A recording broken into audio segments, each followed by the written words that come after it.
নমস্কার, আমি রূপালী আবার ফিরে এসেছি পুরো নতুনভাবে বানানো অনুষ্ঠান বাড়ির স্বাদে দই কাতলা। তো চলুন শুরু করা যাক। দই কাতলা বানানোর জন্য আমি এইখানে নিয়েছি 6 পিস কাতলা মাছ। এখন আমি ম্যারিনেট করে নেব। প্রথমে দিয়ে দিচ্ছি লবণ, হলুদ। লবণ হলুদ দিয়ে ভালো করে একটু মাখিয়ে নিয়ে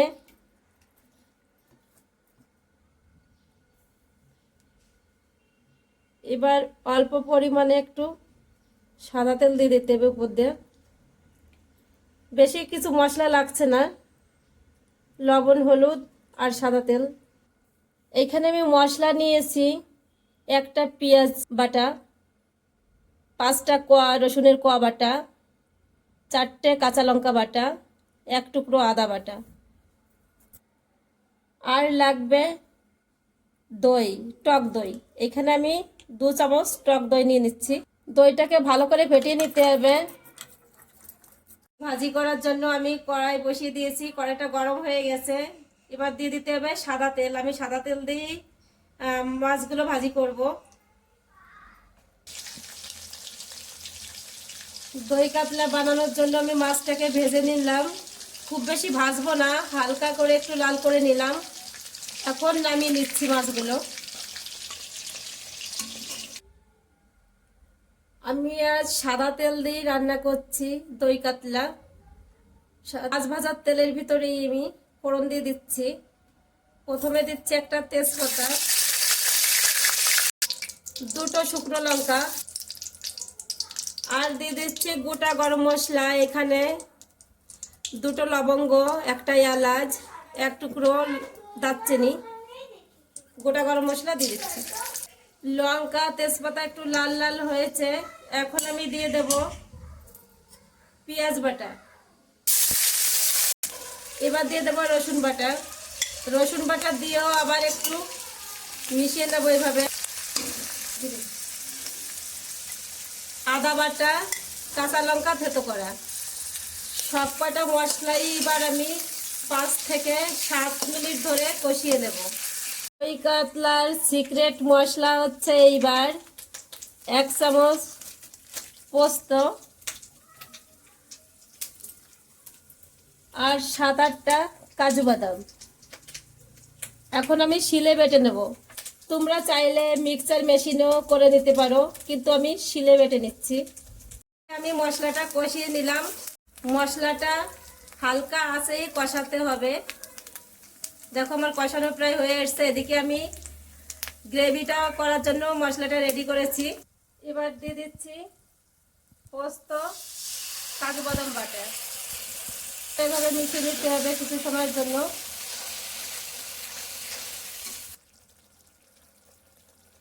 পোস্ত কাজু বাদাম দেওয়ার পরে আমি 5-7 মিনিট আবার কষিয়ে নিলাম। হালকা আঁচেই কষাতে হবে পুরোটা। এবার দিয়ে দিচ্ছি টক দই। দইটা দেওয়ার পরে কন্টিনিউ এভাবে নেড়ে যেতে হবে, তা না হলে দইটা ফেটে যাওয়ার ভয় থাকে। এভাবে নাড়তে হবে কন্টিনিউ। আমি হালকা আঁচে পুরো মশলাটাকেই কষিয়ে নিলাম। দেখো এবার তেল ছেড়ে দিয়েছে। এবার দিয়ে দিচ্ছি পরিমাণ মতো লবণ, 4 চামচের 1 চামচ জিরে পাউডার, 4 চামচের 1 চামচ ধনে পাউডার। এবার সব কয়টা মশলাই আবার সুন্দর করে এভাবে মিশিয়ে নিতে হবে। মশলা কষানো কমপ্লিট। মশলা থেকে তেল ছেড়ে দিয়েছে। এবার আমি পরিমাণ মতো জল দিয়ে দিচ্ছি।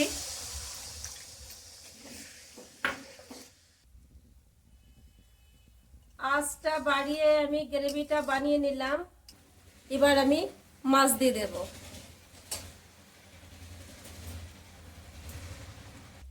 পুরো মাছটাই আমি এইভাবে দিয়ে দিলাম। দই কাতলা আপনারা বাড়িতে অনেকভাবেই বানিয়ে খেয়েছেন। এইভাবে একবার বাড়িতে বানিয়ে খাবেন, দেখবেন অন্যরকম একটা স্বাদ, দারুণ খেতে। এবার আমি ঢেকে দিয়ে 3 থেকে 4 মিনিট রেখে দেব। আমি 4 মিনিট পরে আবার ফিরে এসেছি। দেখো সুন্দর একটা কালার এসছে। আমার মাছ একটাও ভাঙেনি, সব মাছ একদম গোটা গোটাই আছে। আমার প্রসেসে আমি বানিয়ে নিলাম দই কাতলা। তোমরাও আমার প্রসেসে বাড়িতে বানিয়ে খেয়ে দেখতে পারো দই কাতলা। কমেন্টে জানিও কেমন হয়েছে দই কাতলা খেতে। দই কাতলা কমপ্লিট, এখন আমি নামিয়ে নেব। তোমরা সবাই ভালো থেকো, সুস্থ থেকো। আমি এইটুকুনি তোমাদের কাছ থেকে আশা করি। সঙ্গে থেকো।